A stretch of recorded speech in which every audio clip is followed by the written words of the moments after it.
안녕하세요, 여러분. 손흥민에게 동료가 될 수 있는 새로운 공격 파트너에 대한 예상이 점점 더 선명해지고 있는 상황이다. 공명하는 축구 커뮤니티에서는 이러한 추정이 흥미롭게 받아들여지고 있다. 커트 오프사이드는 유명한 영국의 축구 전문과 관련된 매체로, 이 매체가 그의 존재를 더욱 강화할 수 있는 새로운 공격 파트너에 대한 예상을 더욱 확실하게 만들었다. 한국 시간으로 12일에 발표된 본 보도에서 토트넘 팀은 다가오는 1월의 축구 이적 시장에 대비하여 알이티하드 소속의 조타, G14를 1순위 영입 대상으로 세우고 있다는 흥미진진한 이야기를 꺼낸 것이다. 최근 토트넘은 이전 시즌부터 크게 개선된 모습을 보여주고 있다.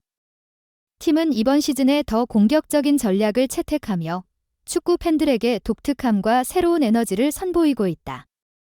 지금까지 리그에서 치러진 8경기에서 6승 2무라는 빼어난 성적을 통해 팀의 가치를 과시한 바 있다. 아스널과 맨체스터 시티, 맨시티를 밀어내고 승점 20으로 리그 선두에 오른 상태이다. 그러나 모든 것이 원활하게 진행되고 있다고 이야기하기는 어렵다.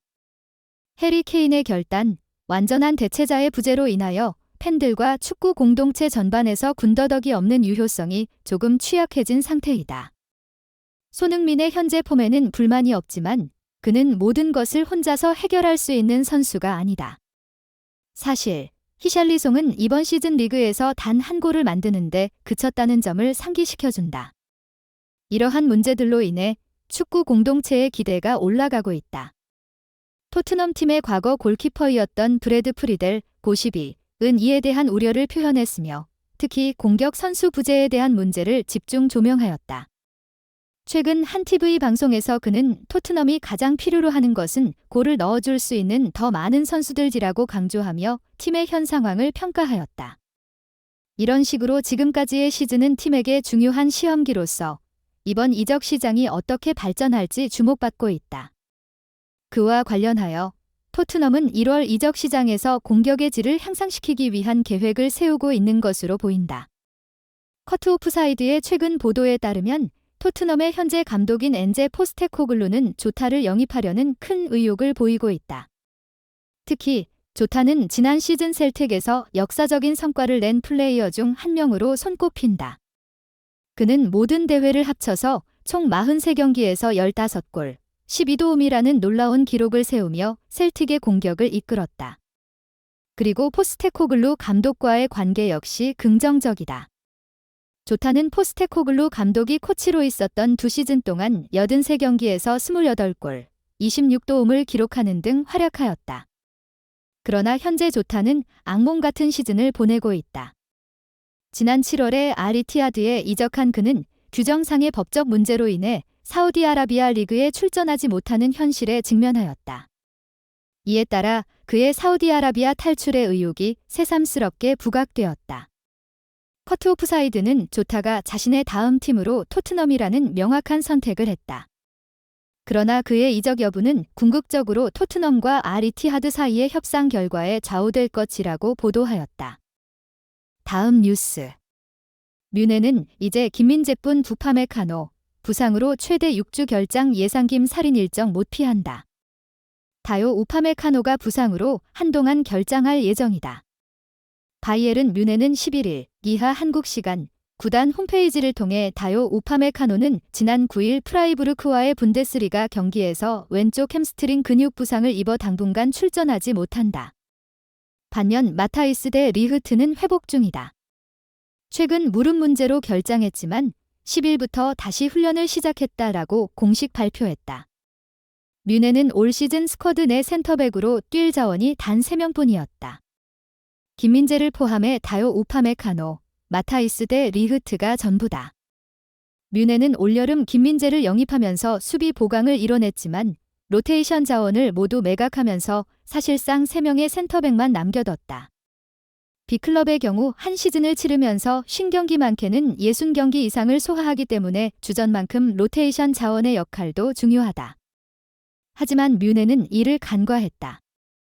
뮌헨은 여름 이적 시장에 요시프 스타니시치를 갑작스럽게 레버쿠젠으로 임대 이적 보냈다. 이런 상황에 벤자멘 파바르까지 인터밀란 유니폼을 입으면서 갑작스럽게 센터백 뎁스가 얇아졌다. 만약 김민재, 우파메카노, 데 리흐트 중 한 명이라도 부상을 입는다면 큰 위기다. 지난달 27일 프로이센 윈스터와 독일 분데스리가 DFB 포칼 1라운드에서 이러한 일이 발생했다. 경기 전 이미 김민재가 원정길에 오르지 않았다는 소식이 전해졌다. 경기를 하루 앞두고 독일 빌트는 뮌헨의 중앙 수비 중 어떤 선수도 포칼 경기에 출전할 수 없는 시나리오가 발생할 수 있다고 지적했다. 당시 토마스 투헬 감독은 우파메카노에게도 휴식을 부여했고 데 리흐트는 부상으로 경기에 나서지 못했다. 결국 투헬 감독은 임시 방편으로 레온 고레츠카, 누사이르 마즈라위를 수비수로 기용했다. 한 차례 위기는 넘겼지만 시즌 두 번째 위기가 닥쳤다. 데 리흐트가 아직까지 부상에서 돌아오지 못한 가운데 우파메카노까지 쓰러진 것. 우파메카노는 지난 9일 프라이부르크와의 맞대결에서 후반 32분 부상을 입고 교체 아웃됐다. 10월 A매치 기간 프랑스 대표팀에서 하차할 정도로 부상은 깊었다. 언제 복귀하는지가 매우 중요해졌다. 독일 빌트는 우파메카노는 근섬유가 찢어진 것으로 의심되며 이는 약 3-4주 정도 결장하는 것을 의미한다고 설명했다. 반면 이탈리아 디 마르지오의 나단 기싱은 뮌헨은 우파메카노가 왼쪽 햄스트링에 근육 부상을 입었다는 사실을 스캔을 통해 확인했다.